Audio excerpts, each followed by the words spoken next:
أعوذ بالله من الشيطان الرجيم. بسم الله الرحمن الرحيم. هو الذي خلق لكم ما في الأرض جميعا ثم استوى إلى السماء فسواهن سبع سماوات وهو بكل شيء عليم. وإذ قال ربك للملائكة إني جاعل في الأرض خليفة قالوا أتجعل فيها من يفسد فيها ويسفك الدماء ونحن نسبح بحمدك ونقدس لك قال إني أعلم ما لا تعلمون.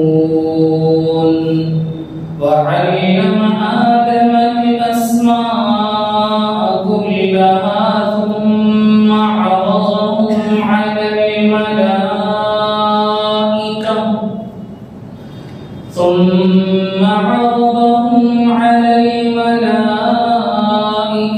فقال أنبئوني بأسماء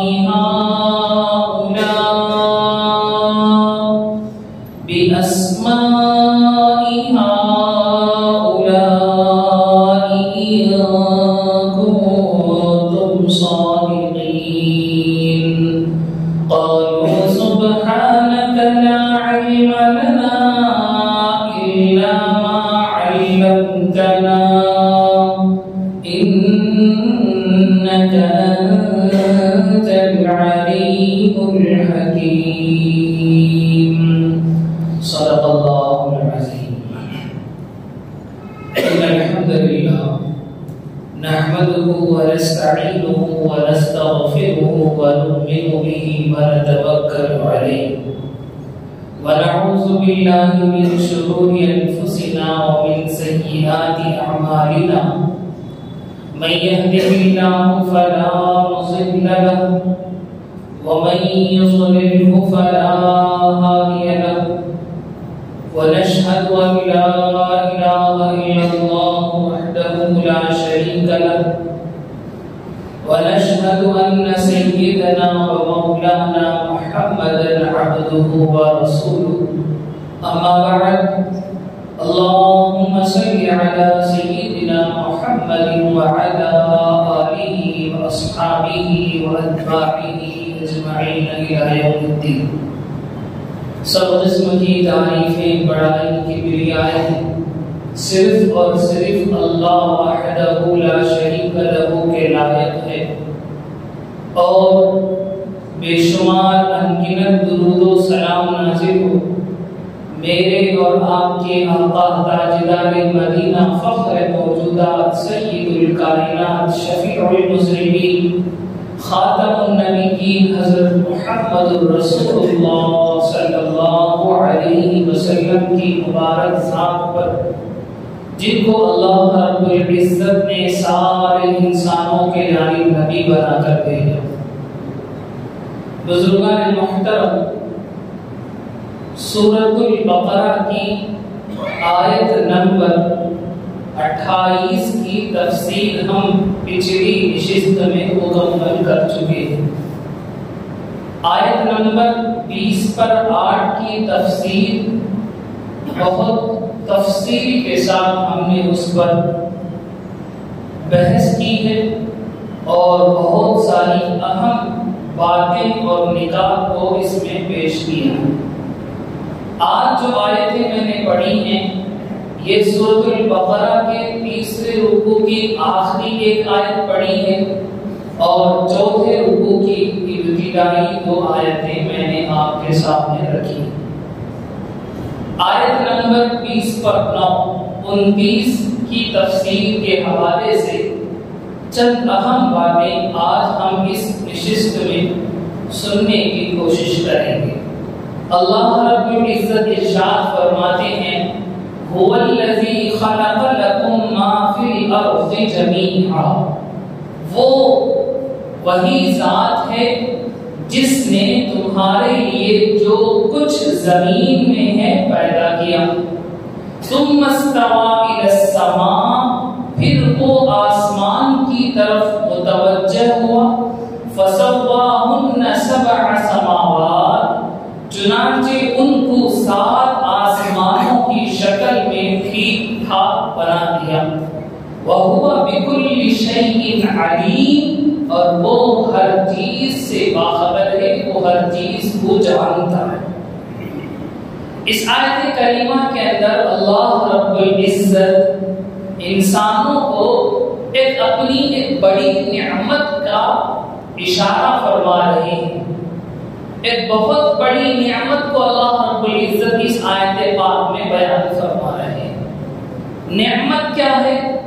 اللہ فرماتے ہیں کہ ہم نے تمہیں پیدا کیا اور پیدا کر کے تمہیں چھوڑ نہیں دیا، تمہیں سروائیو کرنے کے لیے تمہاری جتنی ضروریات ہیں ان کا بھی ہم نے انتظام کیا۔ تمہیں ہم پیدا کر کر یوں ہی چھوڑ دیتے تو اللہ رب العزت خالق تو بن جاتے لیکن رب نہیں ہوتے۔ رب کہتے ہیں اس ذات کو جو کسی چیز کو پیدا کرے، نتھنگ کو تھنگ میں کنورٹ کرے اور پھر اس کو درجہ بدرجہ بڑھا کر اس کو کمپلیٹ کرے، اسے کہتے ہیں رب۔ رب کے معنی کے اندر اتنے سارے باتیں موجود ہیں کہ ایک چیز کو پیدا کرنا، پیدا کرنے کے بعد اس کو چھوڑ دے تو پھر وہ چیز سروائیو نہیں کرے گی، وہ ختم ہو جائے گی۔ مثال کے طور پر اللہ انسان کو پیدا فرمائے، پیدا کرنے کے بعد اس کے سروائیول کا کوئی انتظام نہ کرے، اس کو چھوڑ دے تو پھر وہ چھوٹا سا معصوم بچہ مر جائے گا، وہ سروائیو نہیں کر پائے گا۔ اس کو سروائیول کے لیے بہت ساری چیزوں کی ضرورت ہے۔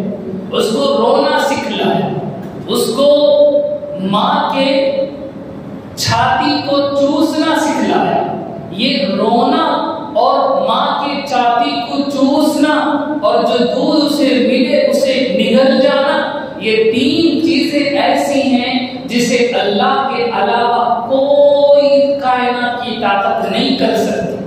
اگر اللہ اسے رونا نہ سکھلاتا تو پھر بچہ اپنے بھوک کا اظہار نہیں کر پاتا، اپنے بھوک کو اپنی ماں تک پہنچا نہیں پاتا، جس کی وجہ سے ماں کو معلوم نہیں ہوتا کہ بچہ بھوکا ہے اور وہ اسی بھوک میں اس دنیا سے چلا جاتا، سروائیو نہیں کر سکتا۔ اللہ نے رونا سکھایا اور اس کے بعد اس کو چوسنا سکھایا۔ یہ ایسی نعمت تھی کہ اللہ اگر اسے چوسنا نہ سکھاتا تو ماں بچے کے منہ میں دودھ پہنچ نہیں سکتی تھی۔ اللہ نے اسے چوسنا سکھایا اور چوسنے کے بعد نگلنا سکھایا۔ یہ نگلنا اگر بچہ وہ سیکھ کر نہیں پیدا ہوتا تو پھر وہ ماں کے دودھ کا فائدہ نہیں اٹھاتا، سروائیو نہیں کر سکتا۔ تو رب العزت نے پیدا کیا اور اس کے سروائیول کا بندوبست کیا۔ اللہ فرماتے ہیں کہ ہم نے تمہیں پیدا کیا اور تمہارے سروائیول کا پورا انتظام ہم نے کیا۔ تم چل نہیں سکتے، تم اٹھ کر بیٹھ نہیں سکتے، تم دوڑ نہیں سکتے، ہم نے آہستہ آہستہ درجہ بدرجہ بتدریج تمہارے لیے ان ساری چیزوں کا انتظام کیا۔ یہ اللہ کی اتنی بڑی نعمت ہے، اتنی بڑی نعمت ہے جس کا کوئی انکار نہیں کر سکتا، جس کا کوئی انکار نہیں کر سکتا۔ اسی لیے اللہ کو اپنے ناموں میں رب کا نام زیادہ پسند ہے۔ اللہ کا ایک نام ہے ذاتی نام جو ہے اللہ، یہ اللہ کا ذاتی نام ہے، اور اللہ کے بعض نام وہ ہیں جو صفاتی نام کہلائے جاتے ہیں۔ اللہ کے بہت سارے صفات الاسماء الحسن. اللہ کے بہت سارے نام ہیں، صفاتی نام. ان صفاتی ناموں میں اللہ کو رب کا نام زیادہ پسند ہے، زیادہ پسند. اسی لیے قرآن مجید کو شروع فرمایا الحمد للہ رب العالمین. اللہ عالمین کا رب ہے. ایک تو ذاتی نام ہے اللہ کا اور ایک صفاتی نام ہے.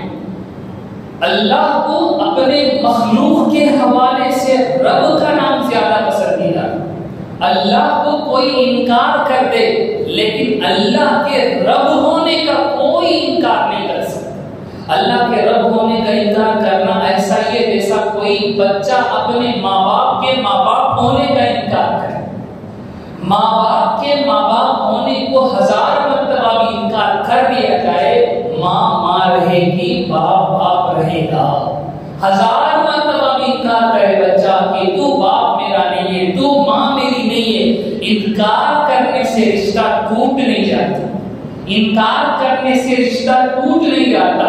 ایسے ہی اللہ کے رب ہونے کا کوئی کافر بھی انکار کرے تو اس کا انکار صحیح نہیں ہے. اللہ رب ہے، اللہ رب ہے کیونکہ وہی اس کو پال رہے، وہی اس کی نشو و نما کا انتظام کر رہے. تو اللہ اس آیت کریمہ میں ارشاد فرماتے ہیں کہ تمہاری ساری ضروریات کو ہم نے پورا کیا.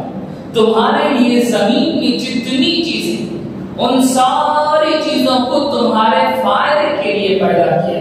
چنانچہ اللہ فرماتے ہیں خلق لکم ما فی الارض جمیعا. وہ وہی ذات ہے جس نے جو کچھ زمین میں ہے سب کچھ تمہارے لیے پیدا کیا. حدیث شریف میں آقا علیہ الصلوۃ والسلام نے فرمایا انما الدنیا خلقت لکم وانتم خلقتم للآخرہ. یہ دنیا تمہارے لیے پیدا کی گئی ہے، تم آخرت کے لیے بنائے گئے، تم آخرت کے لیے بنائے گئے. یہاں سے اسی آیت کریمہ سے علماء نے مسئلہ نکالا ہے. یہ مسئلے نکالنے کا اندازہ تصور کیجئے. یہ آیت کریمہ آپ سن چکے ہیں. کیا سن چکے ہیں؟ جو کچھ زمین میں ہے یہ تمہارے لیے اللہ نے، تمہارے واسطے اللہ نے پیدا فرمایا. اس سے مسئلہ نکلتا ہے، میرا ذہن بھی وہاں تک نہیں جائے گا، آپ کا ذہن بھی وہاں تک نہیں جائے گا. یہ علماء کا کام ہے، مجتہدین کا کام ہے. انہوں نے اسی آیت کریمہ سے مسئلہ نکالا ہے کہ دنیا کی ساری چیزیں حلال ہیں سوائے ان کے جن کے حرام ہونے پر کوئی دلیل موجود ہے. اللہ اکبر. یہ مسئلہ اسی آیت کریمہ سے نکالا گیا ہے کہ دنیا کی ساری چیزیں حلال ہیں. آپ دنیا کی ہر چیز سے فائدہ اٹھا سکتے ہیں کیونکہ اللہ فرما رہے وہ تمہارے لیے پیدا کی گئی. تمہارے لیے پیدا کی گئی کا مطلب ہے کہ تمہارے فائدے کے لیے پیدا کی گئی ہے. لہذا ہر فائدے والی چیز کا استعمال کر سکتے ہیں. ہاں، جن چیزوں کے حرام ہونے پر کوئی دلیل موجود ہو وہی چیزیں حرام. شراب حرام ہے، اس کے اوپر دلیل موجود ہے. خنزیر کا گوشت حرام ہے، اس کے اوپر دلیل موجود ہے. حرام جانور شکار کر کر کھانے والے درندے حرام ہیں، اس پر دلیل موجود ہے. پنجوں سے شکار کرنے والے پرندے حرام ہیں، اس پر دلیل موجود ہے. زہریلے نباتات، زہریلے ترکاریاں حرام ہیں، اس پر دلیل موجود ہے. اس کے علاوہ کائنات کی ہر چیز آپ کھا سکتے ہیں، ہر چیز آپ استعمال کر سکتے ہیں. اللہ اکبر. یہ نکالنا مسئلہ کسی آیت کریمہ سے نکالا ہے. اندازہ کیجئے یہ آیت کریمہ سے اس مسئلے کو نکالنے کے لیے کتنی دور رس نگاہیں چاہیے، کتنی دور رس نگاہیں چاہیے. لوگ آرام سے کہہ دیتے ہیں کہ قرآن پڑھو، حدیث پڑھو، بخاری پڑھو، خود مسلم پڑھو تو خود مسئلہ سمجھ سکتے ہو. ایسے نہیں ہو سکتا، ایسے نہیں ہو سکتا. یہ دور رس نگاہیں یہ اللہ خاص لوگوں کو دیتے، یہ اللہ مجتہد علماء کو دیتے، یہ اللہ ان اپنے خاص بندوں کو دیتے ہیں جنہیں وہ پسند کرتے ہیں، جنہیں وہ پسند کرتے ہیں. ایک مسئلہ غالباً امام وقی رحمۃ اللہ علیہ، مجھے نام میں بول رہا ہوں، ایک حدیث وہ سنا رہے ہیں. امام اعظم ابو حنیفہ رحمۃ اللہ علیہ اسی حدیث سے مسئلہ نکالتے ہیں.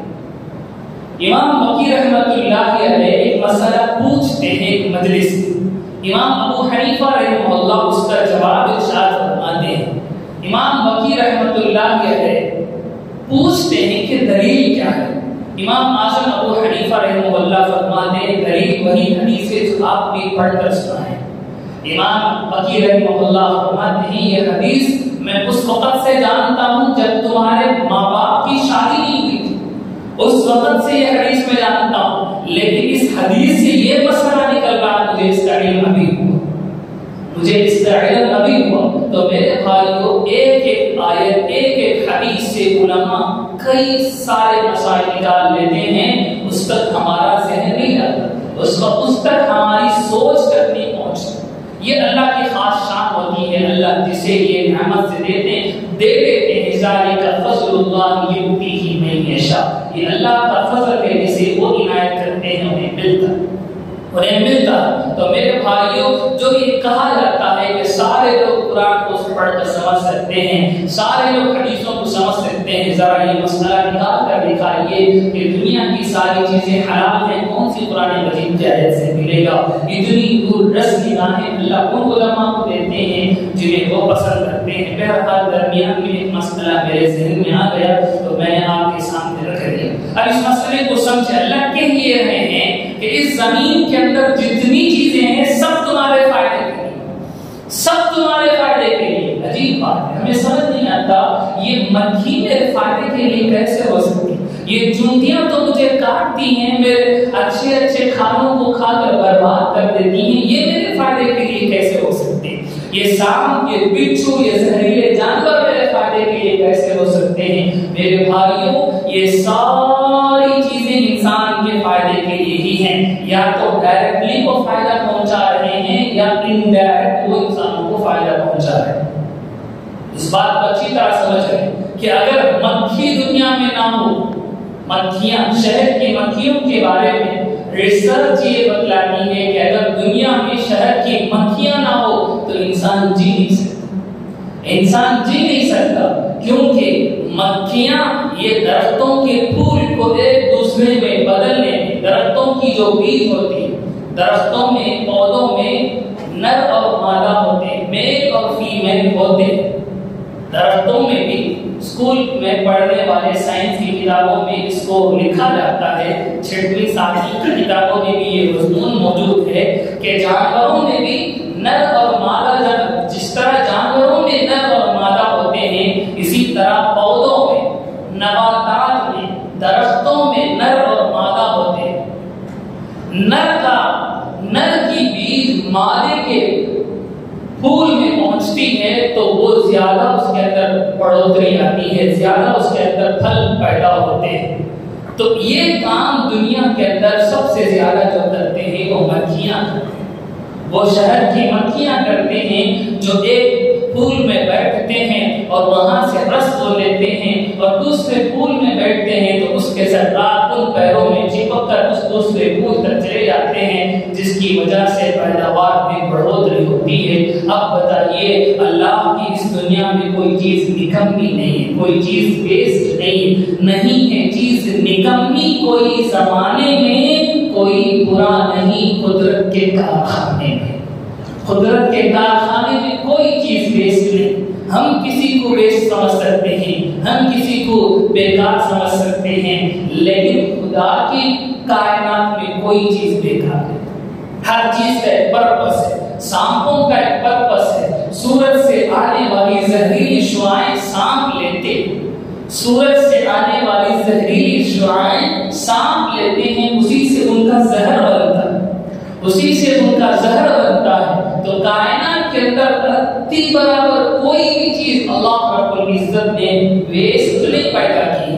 ہمیں چیزیں ویسٹ لگے گی اپنے پرسپیکٹو سے، لیکن خالق کائنات کے پرسپیکٹو سے کوئی چیز کائنات میں ویسٹ نہیں، بیکار نہیں۔ ایک واقعہ حکایت لکھی گئی، صحیح ہے یا جھوٹ نہیں معلوم، لیکن اس کے اندر سبب موجود ہے کہ ایک بہت بادشاہ تھا، ایک بہت بڑا، اس نے ایک مرتبہ استنجا کیا تو اس کے استنجے میں، اس کے پاخانے میں کیڑے نظر آئے۔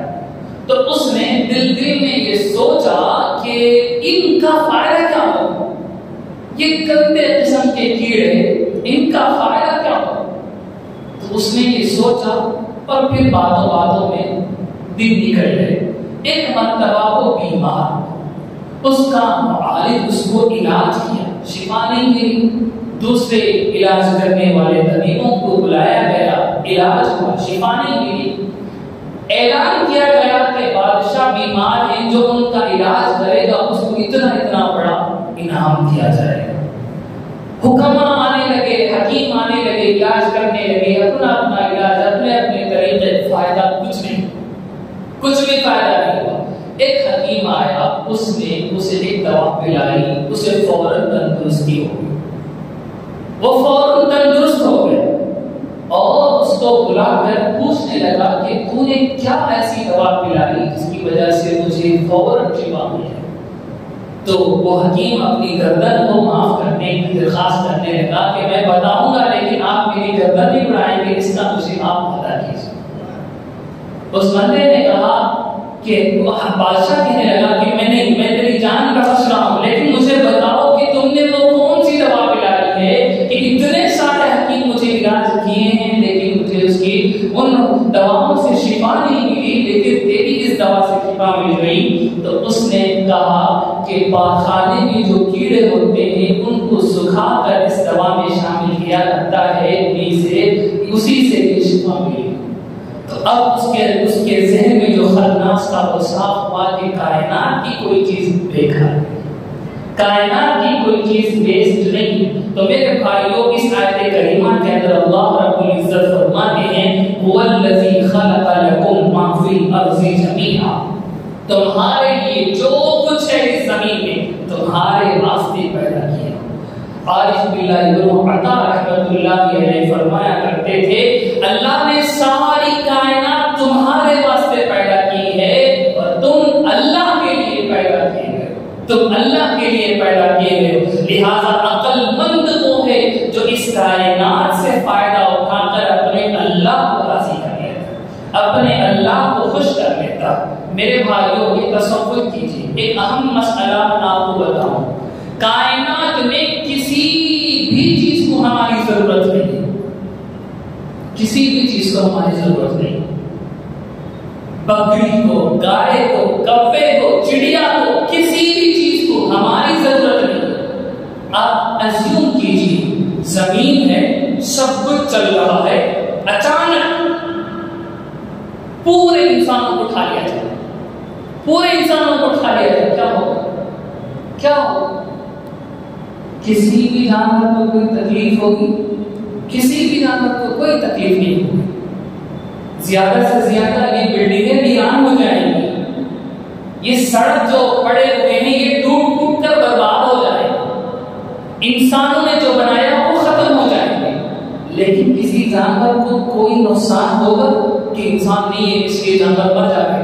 ایسا نہیں، ایسا کبھی نہیں۔ جانوروں کو انسانوں کی ضرورت ہی نہیں، سمندر کو کیا نقصان ہوگا انسان اگر چلے جائیں، بلکہ سکون مل جائے گا، جو گندگیاں انسان پھیلاتے ہیں اس سے نجات مل جائے گی۔ یہ گائیں جو انسانوں کے کچروں میں سے پلاسٹک کھا کر مر رہی ہیں ان کی جانیں بچ جائیں گی، یہ روزانہ جو ہزاروں بکرے کٹتے ہیں یہ بچ جائیں گے، اس کے علاوہ کچھ نقصان ہوگا جانوروں کو؟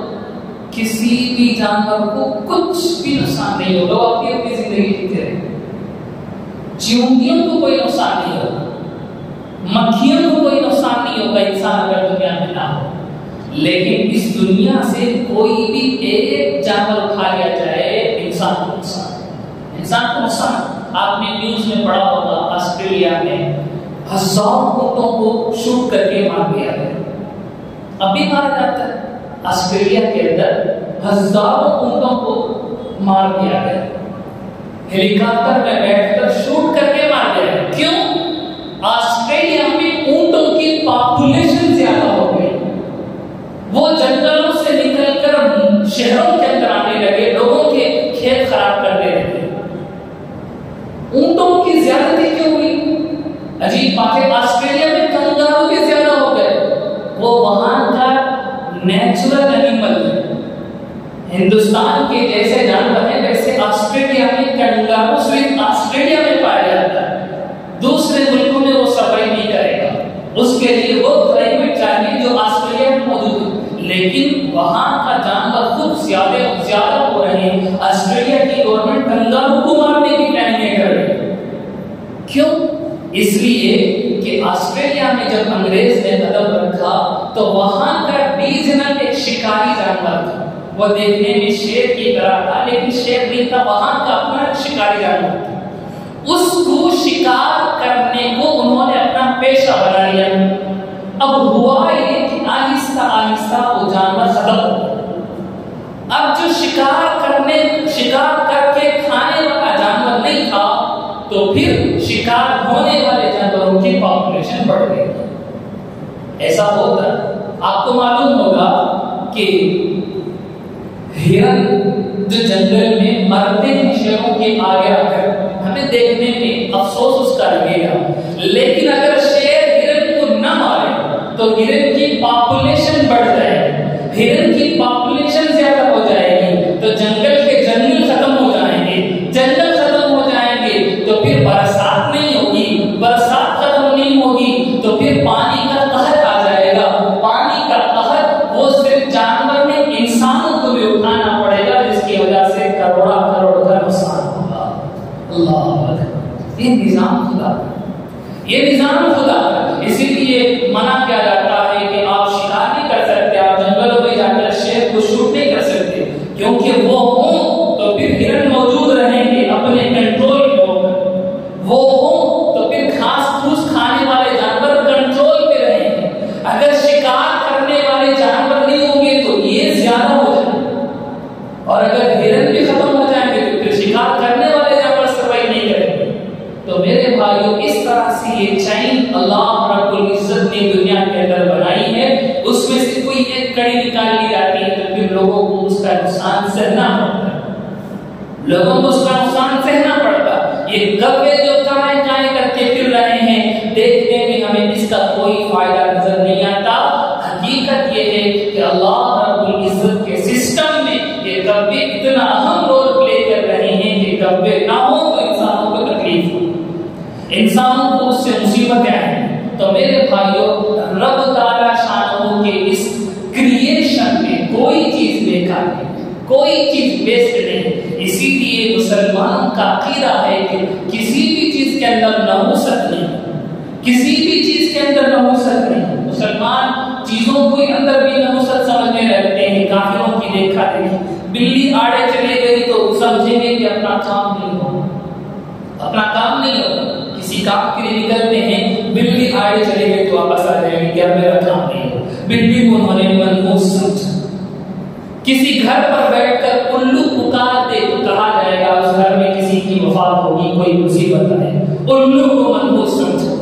کتا کسی گھر کے سامنے کھڑ کر لمبی لمبی آوازیں سے چیخنے لگے، اس کو منحوس سمجھتے رہتے۔ تو میرے بھائیوں، اس کائنات کے اندر کوئی بھی چیز منحوس نہیں ہے۔ اللہ فرماتے ہیں سب کچھ تمہارے لیے پیدا کیا ہے، سب کچھ تمہارے لیے پیدا کیا ہے۔ یہ کتے ہمارے لیے پیدا کیے گئے، ہمارے فائدے کے لیے پیدا کیے گئے۔ ہاں، اس سے ہمیں تکلیف ہوتی ہے تو اس کو ختم کر سکتے ہیں، سانپ کسی گھر میں آ جائے اس سے تکلیف ہے تو اسے مار سکتے ہیں، یہ الگ بات ہے، لیکن یہ ساری چیزیں انسان کے لیے پیدا کی گئی ہیں، جس کو ہم سمجھیں۔ اب سوال یہ ہے کہ جب یہ ساری کائنات میں ہم نہ ہوں تو اس کائنات کو کوئی فرق نہیں پڑتا، لیکن اس کائنات کا کوئی ایک حصہ بھی نہ ہو تو انسان کو فرق پڑتا ہے۔ تو سوال یہ ہے کہ اس کائنات کے لیے تو انسان نہیں ہے، پھر کس لیے انسان ہے؟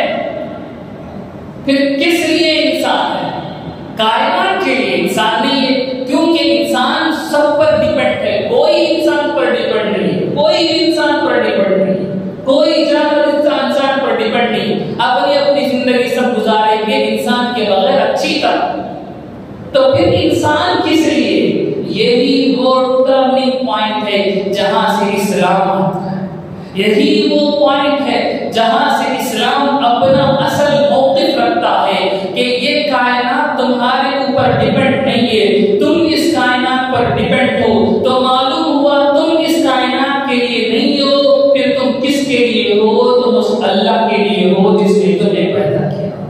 هو الذي خلق لكم ما في الارض جميعا. اللہ اکبر. تو اس بات کو سمجھ لیا نہیں، بیٹھ کر سوچیں تھوڑی دیر کے لیے، سوچیں کہ میں نہیں ہوں گا تو کائنات میں کیا فرق پڑے گا.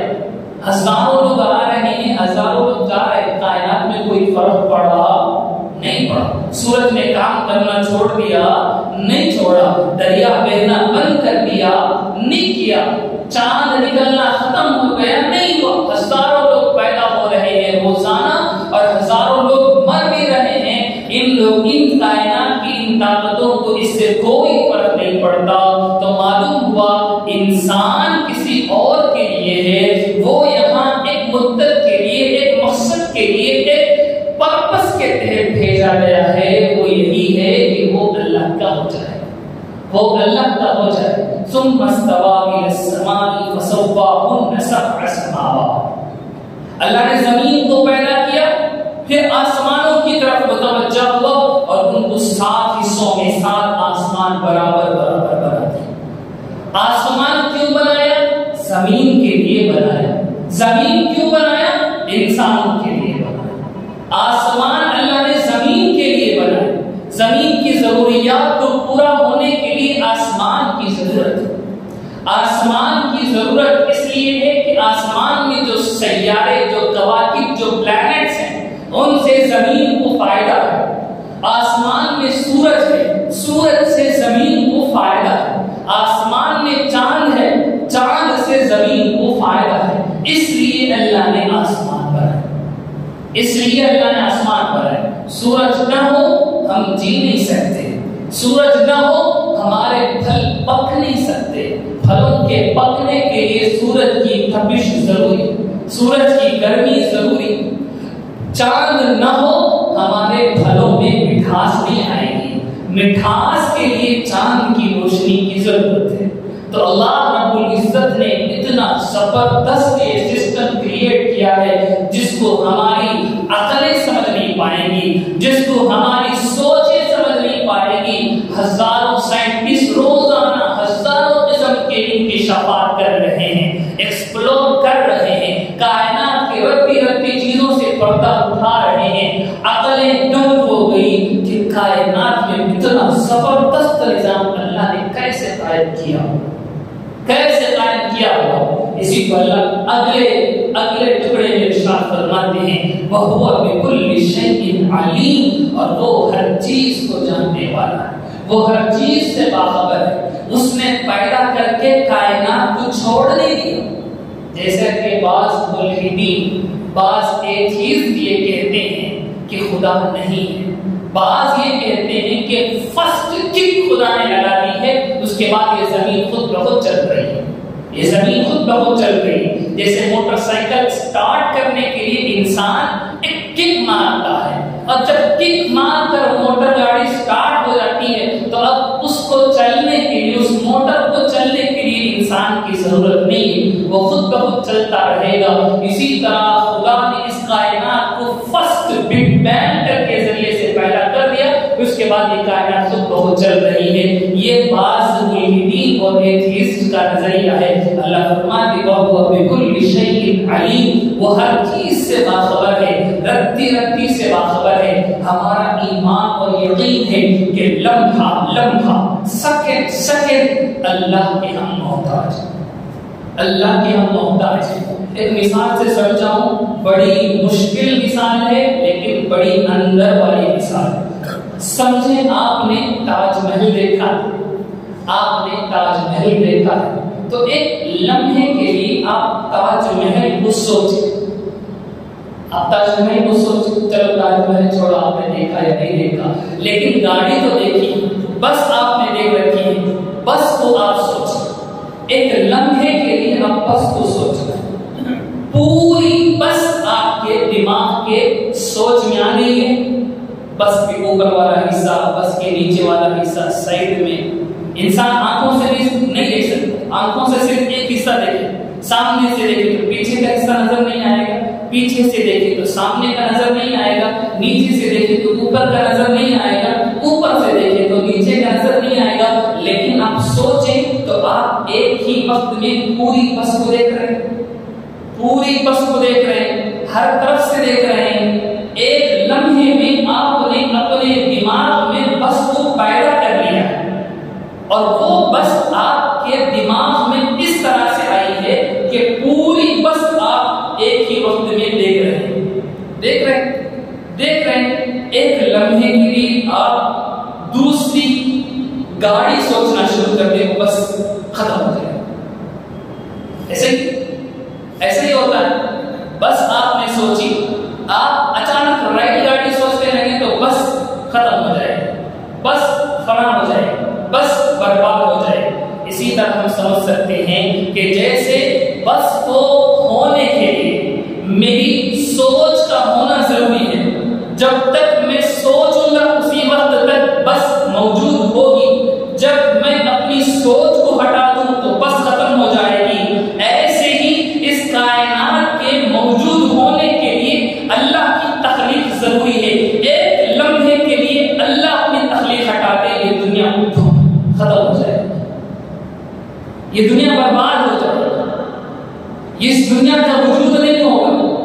اسی لیے کہتے ہیں کہ ہر لمحے ہمیں اللہ کی ضرورت، ایک سیکنڈ بھی اللہ سو جائے۔ آیت الکرسی میں اللہ فرماتے ہیں اسے نہ اونگ آتی ہے نہ نیند آتی۔ کیوں نہیں آتی؟ کیونکہ اگر وہ ایک لمحے کے لیے اونگے یہ دنیا ختم، ایک کائنات برباد، یہ ساری کریشن اسپائل ہو جائے گی۔ تو میرے بھائیوں، اس طرح سے اللہ رب العزت اس کائنات کو چلا رہی ہے۔ ہم مسلمانوں کا ایمان ایک لمحہ آپ کو معلوم ہوگا، باڈی میں انسان کے ہر سیکنڈ میں کروڑ سیل پیدا ہوتے ہیں، مرتے ہیں، اسی سے ہماری باڈی کا ہے۔ ہمارے چمڑے سے کئی کروڑ مرے ہوئے سیل ہر لمحہ نکلتے ہیں، نئے سیل پیدا ہوتے ہیں۔ آپ کو معلوم ہے کروڑا سیل ہر لمحے۔ ہمارے چمڑا کیا ہے؟ سیلز کا مجموعہ ہے۔ چمڑا کیا ہے؟ بایولوجی میں باڈی آپ سمجھ سکتے ہیں سیلوں سے بنی ہوئی، ایک سالمے سے بنی ہوئی، تو ہماری چمڑی سیلوں کا مجموعہ ہے۔ یہی سیل جڑ جاتے ہیں تو چمڑی بن جاتی ہے۔ تو ہر لمحہ کروڑ سیل مرتے ہیں، یعنی ہماری چمڑی کے کروڑ حصے ٹوٹ کر گرتے ہیں، اور ان کی جگہ میں کروڑ نئے سیل ہر لمحے پیدا ہوتے ہیں۔ تو معلوم ہوا میری باڈی ہر لمحے پیدا ہو رہی ہے، ہر لمحے پیدا ہو رہی ہے، اور پیدا ہونے کے لیے پیدا کرنے والا ہونا ضروری ہے۔ پیدا کرنے والا نہ ہو تو پھر چیز پیدا نہیں ہوگی۔ تو معلوم ہوا اللہ ہر لمحے ہر سیکنڈ اس کائنات کے لیے ضروری ہے۔ یہ ہمارا ایمان، ہم خدا کو مانتے بھی ہیں اور خدا کو ہر لمحے اس کائنات کے لیے ضروری مانتے ہیں۔ ہم ایسا بھی نہیں مانتے کہ خدا نے بگ بینگ کیا، اس کے بعد ساری کائنات نیچرل لاز کی بنیاد پر چلے گئے۔ میں یہ سائنٹیفک ٹرم اس لیے استعمال کر رہا ہوں کہ اگلی آیت میں اللہ رب العزت نے آدم علیہ السلام کو خلیفہ کیسے بنایا اس کا ذکر ہے۔ اس وقت میں ڈارون کی تھیوری کو آپ کے سامنے ایکسپوز کروں گا کہ انسان بندر سے نہیں پیدا ہوا، انسان ہی پیدا ہوا ہے۔ اس کو میں اگلی نشستوں میں ڈسکس کروں گا، اس لیے آپ اپنا مائنڈ بھی سائنٹیفک بنا لیں تھوڑی دیر کے لیے، اور اگلی نشستوں میں اپنے دوستوں یاروں کو بھی ساتھ لائیں کہ اسکولوں میں جو سائنس پڑھائی جاتی ہے، ہم مدرسے کے ملا اس سائنس کی کیسی تشریح کرتے ہیں، اس سائنس کی خامیاں کیسے نکالتے ہیں۔ انشاءاللہ العزیز اس پر ہم اگلی نشستوں میں گفتگو کریں گے۔ ہم ثابت کریں گے کہ انسان بندر سے نہیں پیدا ہوا۔ سائنس جو کہتی ہے، ڈارون کی تھیوری جو ہے، تھیوری آف ایوولوشن جو ہے، وہ کس طرح غلط ہے، وہ کس طرح ان سائنٹیفک ہے، ہم سائنٹیفک اصولوں کے ذریعے سے انشاءاللہ العزیز ثابت کریں گے۔ تو اگلی نشستوں میں آپ بھی شرکت کریں، اپنے دوستوں کو بھی لائیں، اپنے بچوں کو بھی لائیں، اور سائنس کی ان خامیوں کو ہم آپ کے سامنے رکھنے کی کوشش کریں کہ جس کی وجہ سے یہ ملحدوں کا، یہ ایتھیسٹ لوگوں کا، یہ ایکس مسلم کے نام سے جو فتنے سوشل میڈیاز پر پھیلے ہوئے ہیں ان پر بھی ہم انشاءاللہ العزیز ڈسکس کرنے کی کوشش کریں گے. اللہ رب العزت ہمیں سنی ہوئی باتوں پر عمل کرنے کی توفیق نصیب فرمائے, قرآن و سنت کا صحیح فہم ہمیں نصیب فرمائے اور اپنے دین اور ایمان پر مضبوط قائم رہنے کی توفیق پر عمل فرمائے. آمین. آخر دعوانا الحمدللہ رب العالمین. الحمد ولك الشكر يا الله. اللهم صل على سيدنا محمد وعلى آل سيدنا محمد وبارك وسلم عليه. ربنا آتنا في الدنيا حسنة وفي الآخرة حسنة وقنا عذاب النار. اللهم إنا نسألك حبك وحب من يحبك وحب عمل يقربني إلى حبك. سبحان ربك رب العزة عما يصفون وسلام على المرسلين والحمد لله.